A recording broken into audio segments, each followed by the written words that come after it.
Shadwell. That movie mecca that is Of the Shadwell, world. next to the Super Cycle Highway. Yes. The Cycle Superhighway. The Cycle Superhighway, where everybody's going to the cinema. There we go. Okay, this is a review of Empire of Light, which is Sam Mendes's. Try saying that. Sam Mendes's new film. His last film was 1917, of course. It won everything. Did it win everything? No, because the Korean film took it. That's right. But it won a lot of plaudits, and a lot of people liked it, and we loved it. I think it was a lot of our #1 films, wasn't it? Yeah. Certainly mine and Nadia's, I think.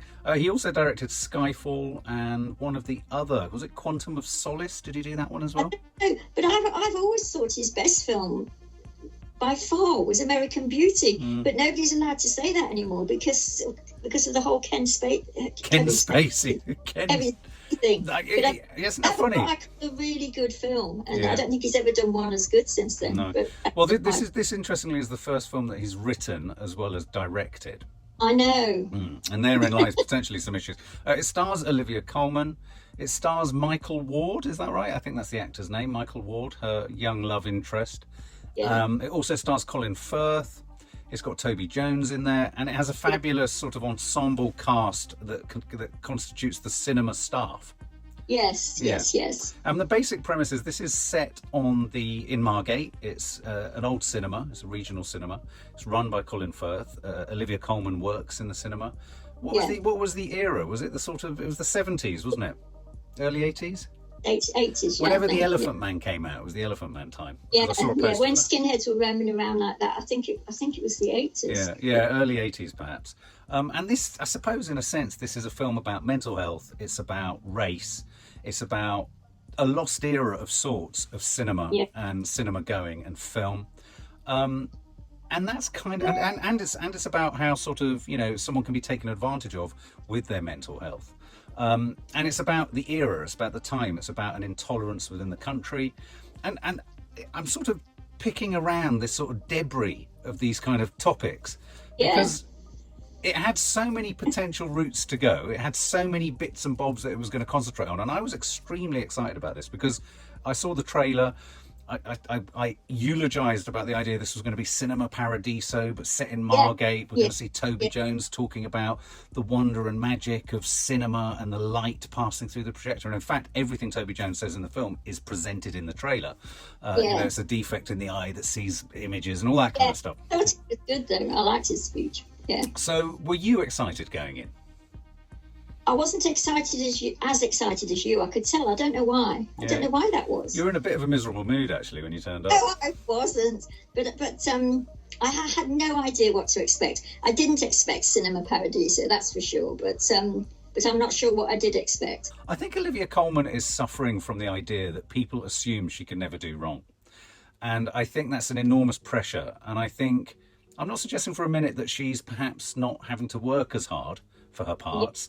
But anyway, we'll get on to that. So quite clearly and quite early on in this, we discover or sense that Olivia Colman has experienced some deep mental health trauma. No, can I just say, before we even get onto the plot, can I just say that the star thing for me in the whole film was the cinematography. Roger Deakins. The look of it looks absolutely stunning. Every shot is stunning, isn't it? And then I've got all sorts of criticisms after that, but I want to make sure that people know it is gorgeous to look at. It is Roger Deakins, isn't it? The guy who shot 1917. I mean, he's worked with Spielberg. He's a sensational cinematographer, and he's one of those guys who or women who can just chuck a camera on a tripod anywhere and discover the latent beauty of anything. I mean, if you can make Margate look as sensational as it did. Then that's quite an achievement. So it looks beautiful. The soundtrack is rather sensational too, and it's curious that we're coming at this film from the technical prowess perspective, because I think that tells us a lot about what we thought of this. And as I said, in fact, it's not revealed too early on. You get an evolving sense that she's got some deep mental health issues. And those mental health issues stem from the fact that she has a very dysfunctional relationship, I'll put it like that, with the manager of the cinema. She lives in a bedsit, and a black member of staff joins the team. And this it's less the fact that he's black, but she becomes interested in him and he becomes interested in her. And so it becomes not about unrequited love, but it's about a sort of troubled love, isn't it? Well, I wouldn't even use the word love. I mean, at all. What would you call it? Well, they became sort of interested in each other, but not very much. I mean, I think she fell in. I think she became obsessed with him. No. Okay. Yeah. No. From her perspective, maybe more. Yeah. Because she felt that she'd never been seen, and she felt that this man, Micheal Ward, saw her. Even if he only saw her as, you know, a bit of fun or a bit of this, that, or the other, a bit of how's your father.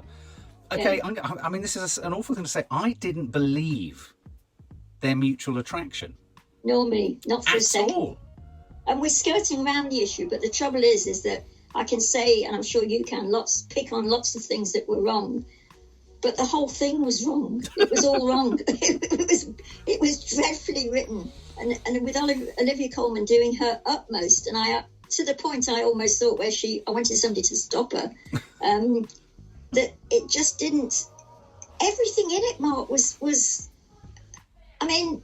From the moment they meet, he takes her up to the cinema, beautiful looking cinema at the top. Oh, the derelict old, one. Faded cinema, and a pigeon with it, putting a bandage on a pigeon. I mean, come on. Yeah, so they find a sort of injured pigeon. I mean, I'm wondering whether the injured pigeon was a metaphor for both of them.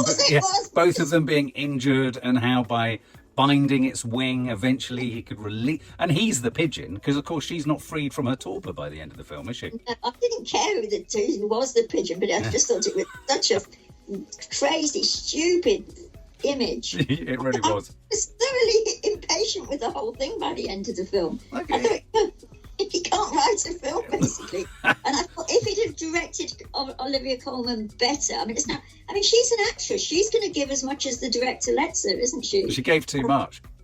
I feel she did. Which is a curious...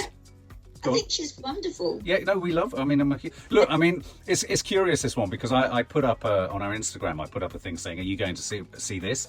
And then I put one up for Megan, and I said, "Are you going to see this?" Now, Megan, which is totally unlike this film, is a pastiche horror about a doll AI who goes nuts and dances in a wibbly wobbly fashion. Very few people said they were going to go and see that, and it's doing amazing business in America. Most people said they're going to go and see this, and I think that is the Olivia Colman star power. She speaks very much to a British audience.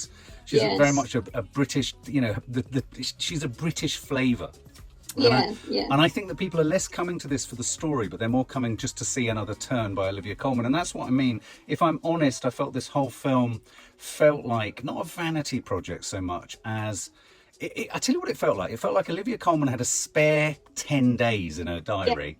And Sam Mendes picked up the phone and said, "Hey, Liv, you're not knocking about. Do you fancy going down Margate Way for 10 days?" And she went, "Yeah, why not?" And then they cobbled together a film, a script, and they shot it. So Micheal Ward, who played the young actor, the black man who she falls in love with, I thought he was very good. He was very good, very quiet. Yes. Very, very still. Yeah, it's a good job he was quiet, because she was doing all the acting, wasn't she? But but he was totally unbelievable, Mark. Their relationship was very unbelievable. They were in relationship to each other. I found him quite believable around his family, though I have to say... He would give his family in the last 10 minutes of the film, practically. But I felt the way in which Sam Mendes did his treatment of the sort of immigrant family, NHS mum, wife, I thought it was extraordinarily cliched. Absolutely cliched. As cliched as the skinheads. Yeah. Well, basically, this is what we're skirting around. I thought every aspect of the film, especially in a way, I mean, calling it, what's it called? Empire of Light.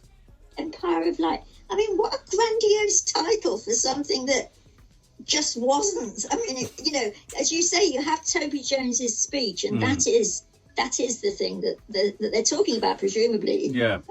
For me, one of the most... Sorry, say that again? He explains to us what film is, and that's the cinema paradiso moment. But also taking us right, the idea that she'd never been into a film before. And she goes into a film and sits there and she's got tears and everything. What is it? Isn't it something like... Chariots of Fire. Yeah, it's something ridiculous. Yeah. I mean, it was nonsense. It was incredibly hackneyed and incredibly cliched. And I can't even find within it, you know, I think he's talked in interviews, Sam Mendes, about his love for cinema, the death of cinema, the twilight of cinema and all of that. It wasn't, for me, even sufficiently idolatory of cinema. No, that's what I'm saying, really. I mean, Empire of the Light, you know, makes you think of incredible, you know, like... It wasn't. It just wasn't. It was a paltry little light coming. It was Empire of Torch. Yeah, exactly. Empire of Torch. Okay, well, there were a couple of standout moments in it, which I think justify a little bit of a mention. Colin Firth was absolutely hideous as this sort of misogynistic manager. Yeah, he was good. And there was a genuinely shocking scene of intimacy between the two of them, which I found absolutely repellent. And yet it put me in mind of the Master. I don't know if you remember that scene with Amy Adams and... Yeah. But I didn't believe that either.